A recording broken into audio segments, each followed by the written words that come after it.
प्रियांनो, आज आपण आपल्या जीवनातील शांती आणि आनंद हिरावून नेणाऱ्या 4 चोरांबद्दल पाहणार आहोत। कशा प्रकारे ते आपल्या जीवनातील आनंदाला चोरून नेत असतात। प्रिय भाऊ आणि बहिणींनो, लक्षपूर्वक ऐका। आपण आपल्या जीवनामध्ये शांतीने आणि आनंदामध्ये राहावं यासाठी देवाने आपल्या प्रिय पुत्राला या जगामध्ये पाठवलं। परंतु आपण आपल्या पापांमुळे आपल्यातील शांतीला गमावलेला आहे। आपण आपल्या अपराधांमुळे आपल्यामधील आनंदाला गमावलेला आहे। आपल्या पापाने आपल्या जीवनातील शांती दूर केलेली आहे। मग या जगामध्ये शांतीमध्ये कोण जगू शकेल? जो पवित्र जीवन जगतो तो व्यक्ती। Who is the happiest man? Holiest man is the happiest man. पवित्र जीवन जगणारा व्यक्ती आनंदाने जगत असतो। आनंदाने जगणारा व्यक्तीच पवित्र जीवन जगतो। परंतु पाप आपल्या आयुष्यामध्ये पवित्रतेला भंग करतं आणि जेव्हा पवित्रता भंग होते तेव्हा आनंद दूर होत असतो। यामुळेच देवाने आपल्या प्रिय पुत्राला या जगात पाठवलं, यासाठी की त्याच्या रक्ताद्वारे आपल्याला क्षमा प्राप्त करण्यात यावी व आम्हाला क्षमा प्राप्त झाल्यावर जो दंड आपल्यावर येणार आहे तो आपल्यापासून दूर करण्यात येतो व त्या दंडापासून दूर झाल्यामुळे आपल्याला शांतीने जीवन जगता येतं। देवाचा उद्देश आहे की आपल्याला शांती मिळावी, यासाठी आपल्याला क्षमा प्राप्त करून दिली पाहिजे व आपल्या पापांची क्षमा करून देण्यासाठी देवाच्या पुत्राला या जगामध्ये पाठवलं पाहिजे। त्यामुळे प्रभू आला, तुमच्या आणि माझ्यासाठी येशू ख्रिस्ताने या जगात जन्म घेतला। त्या ख्रिस्ताने वधस्तंभावर केलेल्या बलिदानामुळे तुमच्यावर व माझ्यावर येणारा दंड दूर करण्यात आला। जे ख्रिस्त येशूमध्ये आहे त्यांच्यावरती दंड आज्ञा नाहीये। आता तुम्हावर दंड येणार नाही। तुमच्या मरणानंतर तुम्ही सरळ स्वर्गामध्ये जाणार आहात। किती मोठा हा आनंद आहे।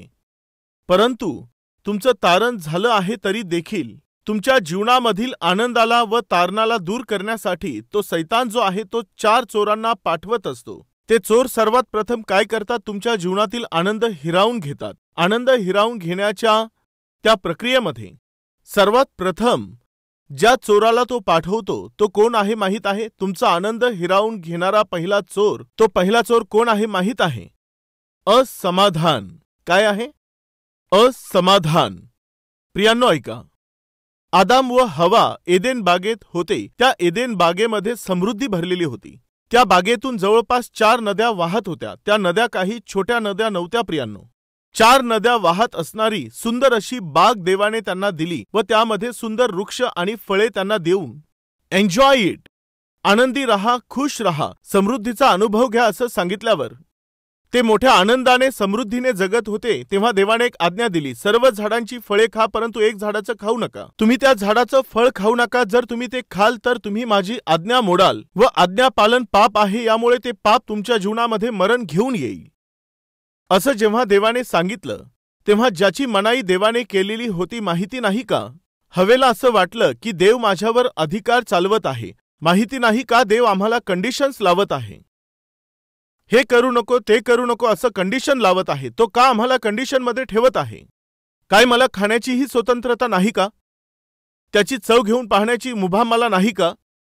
प्रियांनो, बायबल मधील सर्वात प्रथम फ्रीडम फायटर कोण माहित आहे? माहिती आहे कोण आहे? हीच आहे। हो, ती हवाच फ्रीडम फायटर होती। कशासाठी फ्रीडम पाहिजे? मनासारखं करण्यासाठी फ्रीडम। प्रिय भाऊ आणि बहिणींनो ऐका, आजच्या दिवशी देखील आमच्यामध्ये असे फ्रीडम फायटर आहेत। पाहिजे तर पहा। आईने जर सांगितलं, मुली तू 6 वाजेपर्यंत घरामध्ये ये, का बरं? काय होईल? 6 वाजेनंतर आल्याने काय होईल? अगं मुली, तू तरुण आहे, 6 वाजेनंतर बाहेर राहणं चांगलं नाही, त्यात सुरक्षित नाही आहे। मुला, कॉलेज झाल्यावर सरळ तू घरी ये। हे काय आहे डॅडी, तुम्ही अशी कंडिशन देता, टाइम लावता? आज लहान्यांपासून मोठ्यापर्यंत कशासाठी फाईट चालली आहे माहित आहे? मी माझं जे करायचं ते केल्याने तुम्हाला काय त्रास आहे? ही चालली आहे फाईट। कृपा करून लक्ष द्या। मनुष्य जेव्हा आपल्या मनाला वाटेल ते करू पाहतो तेव्हा तो स्वतःच्याच हातांनी कष्ट ओढावून आणत असतो। देवाने मानवाची निर्मिती यासाठी केली नाही की त्याने मनमर्जीचं जीवन जगावं, तर देवाने मानवाला याकरिता निर्माण केलेलं आहे की त्याने देवाच्या इच्छेप्रमाणे जगावं। प्रियांनो, जेव्हा रिमोट कार तयार करण्यात येते तेव्हा साहजिकपणे त्या रिमोट कारने तुम्ही लेफ्ट केलं तर लेफ्ट गेलं पाहिजे, राईट केल्यावर राईट गेलं पाहिजे, यासाठीच ती निर्माण केलेली असते। पण ती लेफ्ट केल्यावर राईट गेली, बॅक केल्यावर पुढे गेली, त्यातून मग तुम्हाला आनंद मिळू शकणार नाही। देवाने जेव्हा तुम्हाला आणि मला आपल्या प्रिय पुत्राच्या रक्ताने खरेदी केलं आहे, तर देवाची आशा आहे की आपण त्याच्या आज्ञेमध्ये राहावं। आपण त्याच्या विरोधात जावं ही त्याची इच्छा नाही। पण त्या काळी हवेने विरोध केला का? काय होईल? ते फळ खाल्ल्याने काय होईल? एकदा जर जाऊन हवेला विचारलं, हवा तू एक गोष्ट सांग, परमेश्वराने काय सांगितलं? काय म्हटलं? सर्व फळं खाऊ शकता असं तो बोलला. बरं, मग? पण एक फळ खाण्याची मनाई केली, मग तू ते का खाल्लं? त्यात एवढं अवघड काय होतं? सर्व फळं खायची नाहीत असं तो बोलला. एकच फळ खायचं म्हटला तर त्याला काही अर्थ असता. सर्व फळं डोळ्यांसमोर असून देखील खायचे नाही असं जर बोलला तर मग एकच फळ, ब्रेकफास्टला तेच, लंचला तेच, डिनरला देखील तेच, सोमवार, मंगळवार, बुधवार, गुरुवार, शुक्रवार, शनिवार, रविवार दररोज तेच फळं. जर तेच खायला सांगितलं असतं तर विचार केला असता. तुम्ही सर्व झाडांची फळे खा, केवळ एक फळ खाण्यास मनाई केली तर हवेला काय झालं माहीत आहे? ती असमाधानी बनली. काय बनली? असमाधानी झाली. तिच्यामध्ये समाधान नव्हतं. देवाने 99 फळं खाण्यासाठी सांगितल्यावर समाधानी राहिलं पाहिजे ना? नाही राहिली. असमाधानी बनली. प्रिय भाऊ आणि बहिणींनो, आज मानवाच्या आयुष्यामध्ये एक भयंकर असा एक रोग लागलेला आहे. तो कोणता आहे? सांगा कोणता आहे? असमाधान. जोपर्यंत हे असमाधान तुमच्यात असेल, तुमच्या आयुष्यामध्ये तुम्ही आनंदी राहणं शक्य होणार नाही. दुसरं, असमाधानाचं दुसरं कारण काय तुम्हाला माहीत आहे? आपली स्वतःची तुलना इतरांशी करणं हे चुकीचं आहे. जर तुम्ही तुमच्या आयुष्यामध्ये आनंदी राहू पाहता तर नेहमी जे लोक तुमच्यापेक्षा दीन स्थितीत आहेत त्यांच्याशी तुलना करा. तुमच्यापेक्षा उत्तम स्थितीत असणाऱ्यांशी तुलना कराल तर तुम्ही असमाधानाने भरल्या जाल. देव तुमच्या ज्या गरजा आहेत त्या तो निश्चित पूर्ण करेल, परंतु तुमच्या ज्या अपेक्षा आहेत त्या तो पूर्ण करणार नाही. त्यांच्याकडे तर बाईक आहे, माझ्याकडे असती तर किती बरं झालं असतं, माझ्याकडेही असतं तर बरं झालं असतं, हा विचार तुमच्यामध्ये कोठून आला? त्यांच्याकडे पाहून आला. त्यांच्यासारखी जशी बाईक आहे तशी मलाही असली पाहिजे, त्यांच्यासारखी कार माझ्याकडे देखील असली पाहिजे, त्यांच्याकडे जसं मोठं घर आहे तसं मोठं घर मलाही पाहिजे. म्हणजे तुमच्या मनात ज्या इच्छा आता आल्या आहेत त्या तुमच्या गरजानुसार तयार झालेल्या आहेत किंवा इतरांकडे पाहून तयार झालेल्या आहेत. इतरांच्या गोष्टींकडे पाहून आलेली आहे का? इतरांच्या गोष्टी पाहून ज्या इच्छा उत्पन्न होतात, खरोखर ती वास्तविक तुमची गरज अजिबात नाही. साधारणतः आपल्या मनात ज्या इच्छा उत्पन्न होतात त्या इतरांच्या गोष्टी पाहून होत असतात, इतरांशी तुलना केल्याने येतात. यामुळे तुलना करू नका. इतरांशी तुलना करून आपल्या कुटुंबाचा नाश करून घेऊ नका. प्रिय भाऊ आणि बहिणींनो, कृपया ऐका. तुमच्या जवळ जे आहे त्यात जर तुम्ही समाधानी नाहीत तर माझं तुम्ही लक्षपूर्वक ऐका. तुमच्याकडे जे आहे त्यामध्ये जर तुम्ही समाधानी नाही आहेत तर तुमच्या इच्छेप्रमाणे झाल्यानंतरही तुम्ही समाधानी होऊ शकणार नाहीत. जे पती जी पत्नी त्यांच्याकडे जे आहे त्यामध्ये समाधानी असतील तर मग ते प्रत्येक बाबतीमध्ये समाधानी होतील. समाधान नसल्या कारणानेच तुम्ही तुमच्या जीवनातील आनंदाला गमावत असता. यामुळे आज एक निर्णय घ्या. देवा, माझ्याकडे जे आहे त्यामध्येच मी समाधानी राहील. प्रियांनो, अतृप्त नावाच्या त्या चोराला तो सैतान पाठवत असतो. तुमच्याकडे असणाऱ्या गोष्टींचा उपभोग तो तुम्हाला घेऊ देत नाही. तो दुसऱ्याच गोष्टींची इच्छा तुमच्यामध्ये टाकेल. जे आहे त्याचा अनुभव तुम्ही घेऊ नये यासाठी जे तुम्हाला पाहिजे त्याचे विचार मनात आणेल. मग जे तुम्हाला पाहिजे ते तुम्हाला मिळाल्यावरही तुमच्यात कोणतंही समाधान राहणार नाही. सावध व्हा. ज्यांच्यात असमाधान असतं ते कधी आनंदी राहू शकत नाहीत. तिसरं आहे ईर्ष्या. ज्यांच्यात ईर्ष्या असते ते आनंदी राहू शकत नाही. ईर्ष्या करणं म्हणजे समोरील व्यक्ती प्रगती करत असेल तर ते पाहवत नसणारा स्वभाव. समोरील व्यक्ती जर आनंदात असेल तर ते सहन न करणारा स्वभाव. समोरील व्यक्ती यशस्वी झाला तर ते सहन न होणारा स्वभाव. समोरील व्यक्ती आपल्या आयुष्यात आनंदी असेल तर सहन न करणारा स्वभाव. त्यातून काय होईल माहीत आहे? तुमचंच नुकसान होईल. ईर्ष्येने कधीही तुमच्या जीवनामध्ये भलं होणार नाही. त्या काळी गल्ल्याथाने इस्रायल लोकांना आव्हान दिलं. काय आव्हान दिलं माहीत आहे? तुमच्या देशाने आमच्या देशाने एकमेकांशी लढून अनेक लोकांनी मरावं हे कशासाठी? बलिष्ठांच्या बाजूने मी येतो आणि तुमच्या बाजूने एका मनुष्याला पाठवा, आम्ही एकमेकांशी लढू. जर मी हरलो तर आमचा देश तुमचा गुलाम बनेल, जर तो हरला तर तुम्ही सर्व आमचे गुलाम होणार. सिंपल. 40 दिवसांपर्यंत तो गल्ल्यात आव्हान करत राहिला पण कोणीही पुढे आलं नाही. प्रियांनो, जो शाऊल राजा होता तो अतिशय उंच होता. सर्व इस्रायल लोकांमध्ये शाऊल हा अतिशय उंच मनुष्य होता. असं लिहिलेलं आहे की बाकीचे सर्व लोक शाऊलाच्या खांद्यापर्यंत लागायचे. तो एवढा उंच शाऊल देखील भयभीत झाला. 40 दिवसांपर्यंत त्याच्या आव्हानांचा सामना कोणी करत नव्हतं. सर्व भयभीत झालेले होते. माहिती नाही कधी हे पलिष्टी आमच्यावर अचानक हल्ला करून आम्हाला गुलाम बनवून घेऊन जातील. प्रियांनो, अशा काळामध्ये त्या युद्धभूमीमध्ये दावीद गेला. जेव्हा गल्ल्याथाचे शब्द त्याने ऐकले तेव्हा तो म्हणाला, सेनांचा यहोवा परमेश्वर, याच्या सेनांना तुच्छ लेखणारा हा बेसुंती मनुष्य असा कोण आहे? तू तलवार आणि भाला घेऊन लढण्यासाठी येत आहे, पण मी सेनांचा यहोवा परमेश्वर त्याच्या नावाने युद्ध करण्यासाठी येत आहे. युद्ध तर परमेश्वराचं आहे. अशा प्रकारे तो बोलला व 5 दगड आणि गोफण घेऊन परमेश्वराच्या नावाने तो लढण्यासाठी पुढे गेला. प्रियांनो, त्या काळामध्ये दावीद हा अतिशय तरुण मुलगा होता. तिकडे जाण्या अगोदर शौल त्याला बोलला, तुझ्या लक्षात येत नाही तू त्याच्याशी युद्ध करण्यास चालला आहे. तो कसलेला योद्धा आहे. तो युद्धामध्ये अतिशय निपुण आहे. तू तर एक साधा मेंढपाळ आहेस. मी जाईल असं बोलतो, तो एका झटक्यात तुला मारून टाकील. तेव्हा दावीद त्याला म्हणू लागला, ज्याने पूर्वी मला विजय दिला तो परमेश्वर माझ्या बरोबर आहे. तो आजही मला विजय देणार आहे. तुम्ही विश्वास ठेवा. ठीक आहे बाळा, मग तू जा. मेला तर हाच मरेल, मला काय करायचं? असे विचार शौलाचे विचार होते. प्रियांनो, दावीद गेला आणि एका झटक्यामध्ये, एकाच दगडामध्ये त्याने त्या गल्ल्याथाला खाली पाडलं व त्याच गल्ल्याथाची तलवार हाती घेऊन त्याने त्याचं शिर छेदलं व त्याची ती तलवार आणि त्याचं शिर हातामध्ये घेऊन तो नगरामध्ये आला. त्याने आपल्या सर्व देशाला अतिशय धैर्याने जीव धोक्यामध्ये घालून त्याने वाचवलं. तेव्हा ही बातमी सर्व देशात पसरली. शौल आणि दावीद युद्धभूमीमधून जेव्हा नगरात परत आले तेव्हा नगरातील सर्व लोक एकत्रित होऊन रस्त्यावरतीच मोठ्या आनंदाने गीत गाऊ लागले. कोणतं होतं गीत? शमूएलाचे पहिले पुस्तक त्यातील अध्याय 18 6व्या वचनापासून. त्या पलिष्ट्याचा वध करून दावीद परतल्यावर लोक माघारी येत असता इस्रायलाच्या सर्व नगरांतून स्त्रिया बाहेर निघाल्या आणि डफ व झांजा वाजवून मोठ्या आनंदाने गात व नाचत शौल राजाला सामोरे आल्या. नृत्य करणाऱ्या स्त्रिया आळीपाळीने येणेप्रमाणे म्हणत, शौलाने हजारो वधले, दाविदाने लाखो वधले. हे ऐकून शौलाला फार क्रोध आला. हे त्यांचे शब्द त्याला आवडले नाहीत. तो म्हणाला, त्यांनी दाविदाला लाखांचे यश दिले व मला केवळ हजारांचे यश दिले. राज्या वाचून त्याला आणखी काय मिळायचे राहिले? त्या दिवसापासून पुढे शौलाने दाविदावर डोळा ठेवला. तो काय करू लागला? ईर्ष्या. दाविदाने लाखोंना आणि शौलाने हजारोंना वधिले. अहो, खरं तर शौलाने एकाही व्यक्तीला मारलेलं नव्हतं, तर कोणी मारलं होतं? दाविदाने. आज जर देश वाचला होता तर तो दाविदामुळे होता. आज सर्व लोक विजयाचा आनंद साजरा करत होते तर दाविदाने जीव धोक्यात घालून लढला होता. जर त्या दिवशी दाविदाला गल्ल्याथाने मारलं असतं तर दावीद मरून गेला असता. परंतु दाविदाचा देव त्याच्या सोबत होता, यामुळे तो पुढे गेला. त्याने विजय प्राप्त केला, यामुळे सर्व लोक आनंदी झाले.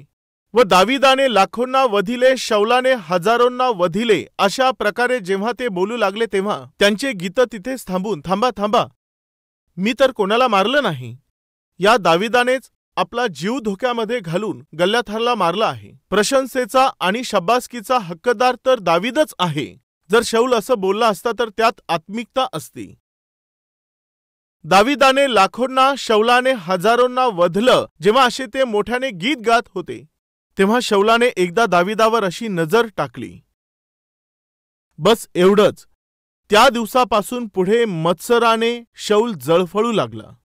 ईर्ष्येने व मत्सराने भरलेला शौल काय करू लागला? दाविदाला मारायचं आहे, मारायचं आहे. प्रियांनो, देवाने त्याला राजाची पोस्ट दिली, त्यात त्याने आनंदी राहिलं पाहिजे ना? देवाने त्याला राज्य दिलं, ते राज्य सांभाळलं पाहिजे ना? त्याने ती पोस्ट बाजूला केली, राज्य बाजूला सारलं, अधिकाराकडे दुर्लक्ष केलं व सर्वांना कामाला लावलं. कोणतं काम सांगायचं तर? जिथेही तो दावीद दिसून येईल त्याला मारून टाका. बस एवढंच काम. काय दाविदाला मारू शकला? त्याला दावीद भेटला का? कृपया ऐका. शौलाने आपल्या ईर्ष्येमुळे देवाला त्याने गमावलं. शौलाने आपल्या ईर्ष्येमुळे दाविदालाही गमावलं. तसंच शौलाने ईर्ष्येमुळे देवाचा सेवक शमूएल याला देखील गमावलं. शौलाने आपल्या ईर्ष्येसाठी, त्याच्यासाठी प्रार्थना करणाऱ्या देवाच्या दासाला गमावलं. युद्ध करणाऱ्या दाविदाला त्याने गमावलं व देवाला आपल्यापासून दूर केलं. व अचानक शत्रूने हल्ला केल्यावर तो युद्ध करण्यास गेला आणि अचानकच आपल्या सर्व मुलांना त्याने गमावलं व तलवारीने स्वतःचा घात करून घेतला. तेच जर दावीद असता तर शौल युद्धासाठी गेला नसता, कारण दावीदाने जाऊन त्या देशाचं संरक्षण केलं असतं, पण ईर्षेमुळे त्या शौलाला मरावं लागलं. प्रिय भावांनो आणि बहिणींनो, तुमच्या आयुष्यामध्ये तुमच्या चहूबाजूला कोणतेही लोक असोत, ते प्रगती करत असतील किंवा आशीर्वादित होत असतील किंवा यश प्राप्त करत असतील किंवा उन्नती करत असतील, मनापासून त्यांचे अभिनंदन करा, बस एवढंच. पण ईर्ष्या करून द्वेष करू नका. आज मोठी बहीण चांगली शिकली तर लहान बहिणीला ईर्ष्या वाटते, लहान भाऊ चांगला शिकला तर मोठ्या भावाला ईर्ष्या वाटते, मोठ्या बहिणीचं चांगलं लग्न जमल्यावर लहान बहिणीला ईर्ष्या वाटते, मोठ्या भावाचं प्रमोशन झाल्यावर लहान भावाला ईर्ष्या, लहान बहिणीने घर खरेदी केलं तर मोठ्या बहिणीला ईर्ष्या वाटू लागते. घरातील भाऊ बहिणींमध्येच आज ईर्ष्या होत चाललेली आहे. आपल्यात कुणी आहेत का जे अशा प्रकारे ईर्ष्या करत आहेत? त्या ईर्ष्येने तुमचंच नुकसान होणार आहे. तुम्ही आनंदी राहू नये यासाठी सैतान एका चोराला पाठवतो, ते म्हणजे काय? ईर्ष्या. हबेलाविषयीच्या मत्सरामुळे कायनाने काय केलं? हबेलाचा घात केला. शेवटी कायनाला काय मिळाला? दंड मिळाला. कोणता दंड मिळाला? त्याला भटकणारा बनावं लागलं. कोणतंही ध्येय, कोणताही उद्दिष्ट किंवा स्थान न राहण्याच्या स्थितीत तो पोहोचला. ईर्ष्या ही तुमच्या जीवनातील उद्दिष्ट आणि ध्येयांना तुमच्यापासून दूर करते व तुमची ओळख नष्ट करून टाकत असते. तुम्ही आनंदी राहू नये यासाठी सैतान असमाधानाच्या चोराला पाठवतो. तुम्ही आनंदात राहू नये यासाठी तो सैतान ईर्ष्यारूपी चोराला तुमच्या मनामध्ये पाठवतो. आणि तुमच्या आनंदाला हिरावून घेणारा तिसरा चोर कोणता माहीत आहे? तुमचा लोभ. काय आहे? आशा बाळगणं वाईट नाही, परंतु लोभ बाळगणं वाईट आहे. आशा काय माहीत आहे? तुम्ही जे मेहनतीने मिळवलं ती आशा आहे. मी कष्ट केले, मला चांगली नोकरी मिळावी ही आशा आहे. चांगले मार्क्स मिळवण्यासाठी मी मेहनत घेतली, आशा आहे. एक घर खरेदी करण्यासाठी मी कष्ट केले, आशा आहे. मी कष्ट केले आहेत, बाईक खरेदी करायची आहे, आशा आहे. ज्यासाठी तुम्ही कष्ट घेतले ते मिळवायचं आहे अशी आशा बाळगणं गैर नाही, परंतु काहीही करून त्याची बाईक मला मिळाली पाहिजे, त्याची वस्तू चोरी करायची आहे, हा विचार म्हणजे लोभ आहे. याविषयी बायबलमध्ये आज्ञा आहे. कोणती? की तू आपल्या शेजाऱ्याच्या कोणत्याही वस्तूंचा लोभ बाळगू नको. लोभ ही एक वाईट वासना आहे. जे तुमचं आहे त्याचा उपभोग तुम्ही घ्या, परंतु इतरांच्या गोष्टींचा लोभ बाळगू नका. आता लक्ष देऊन ऐका. बायबलमध्ये एका मनुष्याने आपल्या शेजाऱ्याच्या स्त्रीचा लोभ बाळगला. तो व्यक्ती कोण आहे सांगा? दावीद. शेजाऱ्याच्या स्त्रीचा लोभ त्याने बाळगला, त्यामुळे दावीदाला काय गमवावं लागलं माहीत आहे? आपल्या 4 मुलांना त्याला गमवावं लागलं. प्रियांनो, आपल्या शेजाऱ्याच्या स्त्रीचा लोभ ज्याने बाळगला त्या दावीदाला आपले 4ही मुलं गमवावे लागले. गेहजीने चांदी आणि वस्त्रांचा लोभ धरला व त्याने आपल्या आयुष्यात काय गमावलं? आपलं आरोग्य त्याने गमावलं. त्याने कोड ओढावून घेतले. प्रियांनो, परमेश्वराने मोशेला एक पुढारी म्हणून निवडलं, आपला सेवक म्हणून निवडलं, पण माहिती नाही काय झालं. हे सर्व पाहून अहरोन आणि मिरियाम यांच्या मनामध्ये ईर्ष्या निर्माण झाली व त्यांनी लोभ बाळगला. काय परमेश्वर आमच्याशी बोललेला नाही का? काय परमेश्वराने आम्हाला निवडलं नाही का? एकट्याची तुझी पोस्ट आहे का? तूच एकटा आहेस का? त्या पोस्टवर आमचाही अधिकार आहे. त्यांनी लोभ धरला. देवाने मोशेला पाचारण केलं होतं, अहरोन किंवा मिरियामला नाही. मोशे, मोशे, चल, मी तुला पाठवतो आणि इस्रायल लोकांना तुझ्या हातून फारोच्या तावडीतून सोडवेल, तू चल. प्रियांनो, देवाने पुढारी म्हणून मोशेची निवड केली होती. देवाने एक नायक म्हणून त्याला निवडलेलं होतं. पण मिरियाम आणि अहरोन काय बोलू लागले? केवळ मोशेला निवडलं का? आमची निवड केलेली नाही का? आम्हीही त्याच्या बरोबरीचे आहोत. त्यांनी पोस्टचा लोभ धरला. ती पोझिशन त्यांनी मिळवू पाहिली. मिरियामला काय झालं? ती कोडी झाली. त्या लोभामुळे, त्या वाईट लोभामुळे मिरियामवरती कोड ओढावून आले. प्रियांनो, देवाने जेव्हा सांगितलं की तुम्ही यरीहो शहरामध्ये जा व त्या सर्व यरीहो नगराचा तुम्ही नाश करा, समर्पित सोने आणि चांदी यांच्या वस्तू माझ्या मंदिरात आणा ठेवा म्हटल्यावर आखानाने लोभ धरला. त्याने काय केलं? जे देवासाठी समर्पित होतं, जे देवाच्या मंदिरामध्ये ठेवलं पाहिजे, ते त्याने लोभ बाळगून आपल्या घरामध्ये लपवलं. त्याने चोरी केली. मग काय घडलं? लोकांनी त्याला धुंडमार करून त्याच्या घराण्याचा नाश केला. लोभामुळे तिकडे दावीदालाही त्याची किंमत भरावी लागली. शेजाऱ्याच्या पत्नीचा लोभ त्याने बाळगला. जे त्यांचं स्वतःचं नव्हतं त्या वस्तूंचा लोभ धरल्यामुळे, त्या वस्त्रांचा, सोन्याचा लोभ धरल्यामुळे त्यांचा नाही त्या अधिकाराचा लोभ धरल्यामुळे, या सर्व लोकांनी लोभ धरल्यामुळे त्यांना मोठी हानी सोसावी लागली. प्रियांनो, ज्यासाठी तुम्ही कष्ट घेतले आहेत त्याचीच आशा तुम्ही धरा. दुसऱ्यांनी ज्यासाठी कष्ट घेतले त्यांच्या वस्तूंचा तुम्ही लोभ बाळगाल तर त्याने तुमची हानी होईल. त्याने निश्चित तुमच्यावरती कष्ट ओढावले जातील. तुमचा आनंद हिरावून घेण्यासाठी तो सैतान 4 चोरांना पाठवेल. पहिला असमाधानी चोर, तो समाधान हिरावून घेईल. दुसरं ईर्ष्यारूपी चोर, जो विजय तुम्हाला मिळाला आहे त्यात तुम्हाला तो आनंदी होऊ देणार नाही.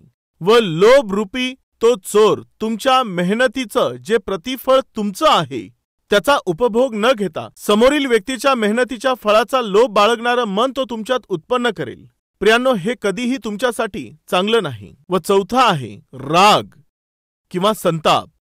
राग सोडून दे, क्रोधाविष्टपणाचा त्याग कर. जो मूर्ख मनुष्य आहे त्याला लवकर क्रोध येतो. प्रियांनो, कृपया ऐका, या जगामध्ये कोणत्या लोकांना आनंद राहत नाही माहीत आहे? रागिष्ट लोकांना.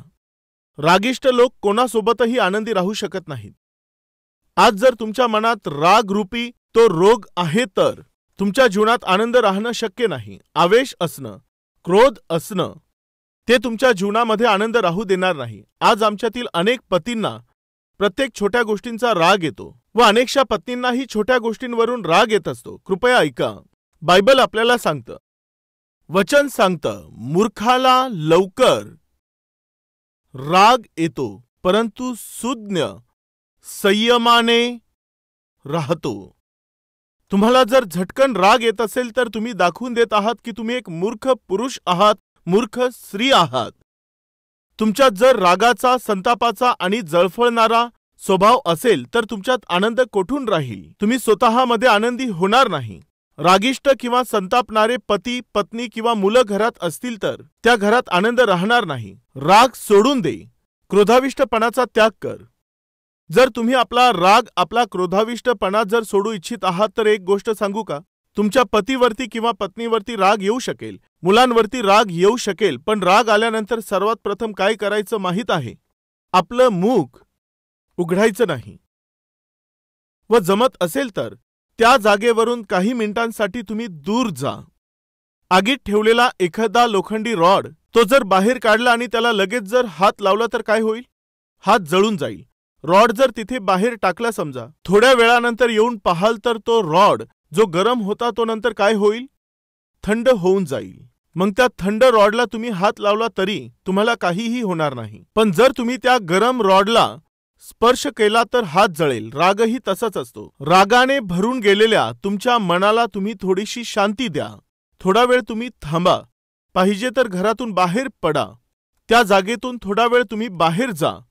रागाने आणि संतापाने जेव्हाही कोणी मनुष्य बोलतो तेव्हा त्याच्याने चांगलं बोलणं हे शक्य होत नसतं. रागामध्ये येऊन तुम्ही बोललेल्या शब्दांनी इतरांना दुःख होत असतं व त्याचे जे परिणाम उठतात ते देखील फार भयंकर असतात. यामुळेच प्रिय भाऊ आणि बहिणींनो, पतीवर, पत्नीवर किंवा मुलांवर राग आला तर काय बेस्ट आहे माहिती आहे? 10 मिनिट शांत राहा. तुमच्या नकळतपणेच तुमच्यातील राग काय होईल? काय होईल? कमी होऊन जाईल. रागाला शांत करण्याची जी ताकद आहे ती केवळ वेळेमध्येच असते. यामुळे थोडासा टाइम द्या, थोडीशी वेळ द्या. येऊ द्या, माझ्या त्या नवऱ्याला येऊ द्या. एवढी उतावळी का बहिणींनो? कशासाठी सांगा? तिला येऊ द्या, मी पाहतो. कशासाठी एवढी उतावळी पाहिजे?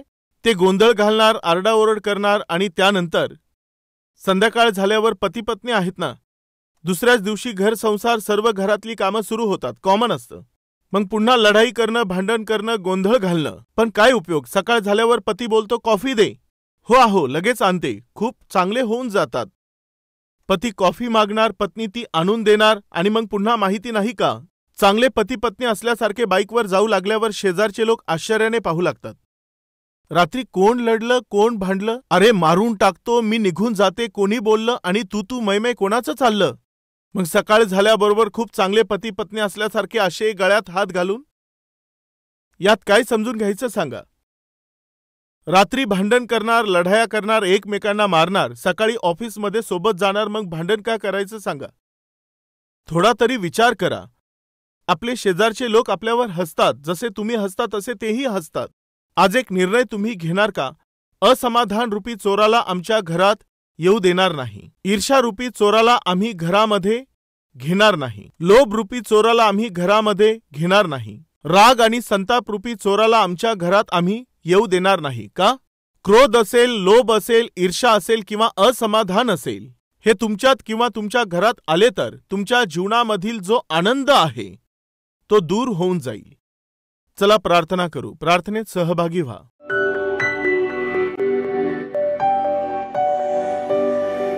महान पवित्र प्रेमळ परमेश्वर देवा, आमची परिस्थिती कशीही असली तरी आम्ही त्या परिस्थितीमध्ये समाधानी राहिलो तर आम्ही आमच्या जीवनात आशीर्वादित होऊ. असमाधान आमच्या जीवनातील आनंदाला दूर करत असतं. आनंद नसेल तर आम्हाला स्तुती करता येणार नाही. तुझी स्तुती आणि आराधना होणार नाही. समाधानच आमच्या जीवनाचा आधार आहे. परमेश्वर देवा, ते समाधान तू आम्हाला दे. असमाधानाला तू दूर कर, लोभाला तू दूर कर, ईर्ष्या आमच्यातून दूर कर. देवा, राग, संताप आणि जळफळणं आमच्या आयुष्यामधून तू दूर कर. येथून पुढे तू आम्हाला आनंदी राहण्यासाठी शिकव. येशूच्या नावाने प्रार्थना मागतो बापा. आमेन.